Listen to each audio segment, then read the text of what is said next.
Hi tout le monde, moi c'est Nati. Je suis décoratrice d'intérieur. J'aime tellement mon job et grâce à lui, j'ai fait de magnifiques rencontres. Cependant, une seule a particulièrement marqué ma vie. Un conseil, ne jugez jamais, je dis bien jamais les gens au premier abord. Je sais, vous avez sûrement entendu cela plusieurs fois, même si certains ne l'appliquent pas toujours, mais je voudrais partager ma propre expérience avec vous. On dit souvent que l'exemple vaut mieux que la leçon, alors voilà. Oups, j'oubliais. Avant de poursuivre, s'il vous plaît, pour l'amour de Jésus, abonnez-vous à la chaîne en n'oubliant surtout pas de cliquer sur la cloche de notification afin de ne rater aucune prochaine vidéo. Vous pouvez faire des vidéos comme celle-ci en utilisant le logiciel en description. Et vous pouvez également encourager cette œuvre en faisant un don via PayPal. Que Dieu vous bénisse. Très bientôt, je vais faire quelque chose d'absolument fantastique, du jamais vu. J'ai des super idées pour la nouvelle maison qu'on m'a proposé de décorer. Elle paraît vieille, mais elle aura une nouvelle vie très bientôt. Ah, mais c'est génial! Mais tu dis la même chose à tous les coups, ma belle. Même si c'est vrai, t'as bien raison. Je suis certaine que cela me plaira. Tu as de la magie dans les doigts.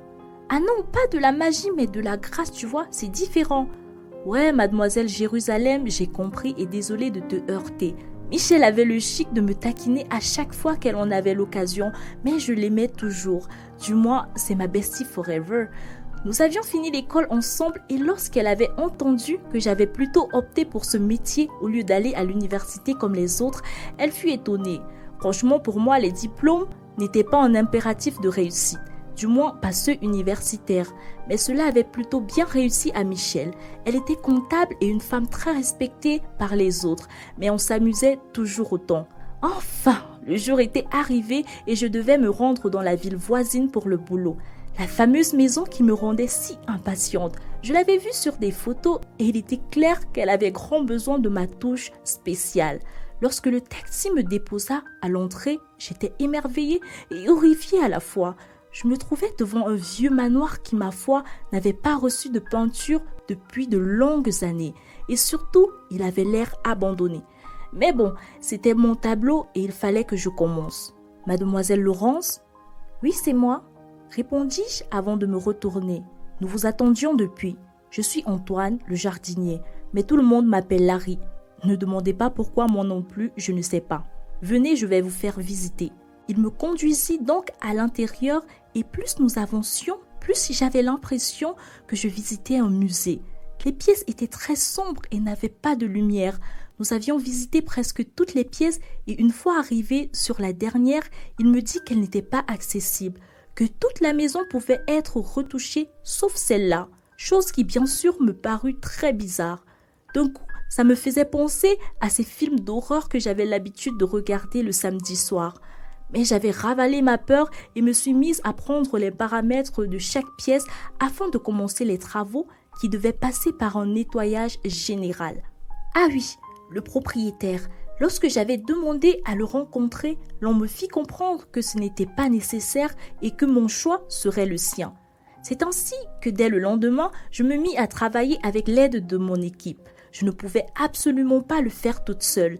Les choses avançaient doucement et sûrement. Cependant, j'étais toujours butée sur certains choix.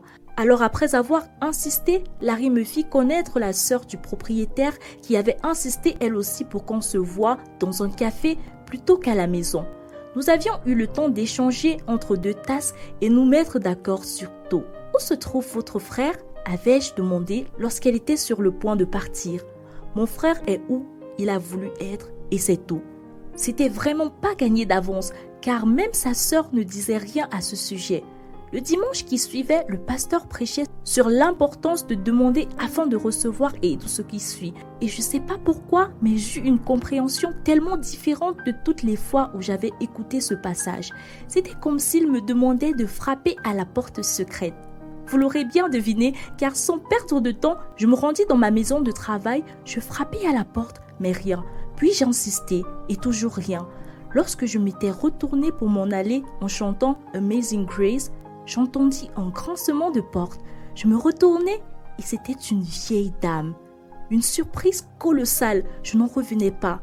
Il y avait toujours eu quelqu'un derrière cette porte. « Bonjour à vous, je m'appelle Nati Laurence et je suis la décoratrice. » Vous chantez comme ma fille, m'avait-elle répondu d'une voix frêle.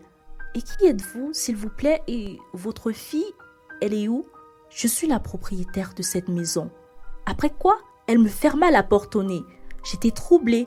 Je ne comprenais plus rien car on m'avait toujours parlé d'un propriétaire et non d'une propriétaire. J'en fis part à Larry qui fut si choqué. C'était comme un miracle qu'elle m'ait ouvert la porte, m'avait-il dit. Il se mit donc à me dire ce qu'il savait d'elle. Elle avait été mariée à un homme très riche avec qui elle avait eu 3 enfants. Cependant, leur fortune faisait murmurer les gens dans le quartier qui accusaient son mari d'être un occultiste. Les choses avaient commencé à s'écrouler lorsque ses enfants, l'un après l'autre, étaient décédés et son mari fut accusé. Puis, quelque temps après, lui aussi mourut. On l'avait retrouvé mort dans son bureau. La pauvre femme, se retrouvant seule et pointée du doigt, s'était renfermée et avait décidé de ne plus sortir, car même le pasteur de son église lui avait tourné le dos. Elle restait donc enfermée dans sa chambre et Perla seule avait le droit d'y entrer pour s'occuper d'elle. Perla était la fille de Larry. Elle avait ensuite insisté pour que son mari demeure le propriétaire de la maison, un peu comme un hommage. Un récit qui me laissa sans voix. Il fallait que je fasse quelque chose pour cette femme, et même s'il était vrai qu'ils étaient occultistes, tout le monde mérite le salut, et comment un pasteur avait pu oublier cela? J'étais hors de moi. Je m'étais arrangée avec Perla pour avoir accès à la dite chambre, et le jour suivant, j'y étais. Mais j'avais passé une nuit entière de prière, c'est la base. Cette pièce sentait le désespoir. La vieille dame fut furieuse dans un premier temps de me voir, mais ensuite elle se calma. Je pris du temps pour mieux la comprendre et par la grâce, elle s'ouvrit à moi. Elle avait décidé de tourner le dos au monde qui l'avait tant blessée après que ses enfants drépanocytaires soient décédés, suivis de son mari suite d'arrêt cardiaque, des détails qu'on avait omis de mentionner. La seule raison pour laquelle elle ne s'était pas suicidée était qu'elle savait que c'était un péché et j'en étais tellement reconnaissante. La plaie était grande et le pansement ne pouvait être que la parole de Dieu. Il fallait rallumer cette étincelle en elle. Plus nous lisions, plus je voyais son visage s'égayer. Nous avions établi un programme et chaque jour avant le début du travail, Perla et moi lui chantions des cantiques et progressivement, elle sortit de sa chambre pour m'assister dans la décoration. Larry, lui, était hyper content.